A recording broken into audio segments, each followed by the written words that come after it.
Hi there, I'm Andrew, and in this tutorial, we're going to dive into HTML minification for emails. What exactly is HTML minification? It's a technique where we strip out all unnecessary data from HTML code, like extra spaces, comments, and redundant tags, without altering how email clients process it.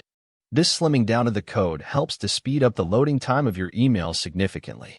Today, I've got an email campaign ready from Bouncer, which is known for its top-notch email validation services. Let's look at the original file size and character count.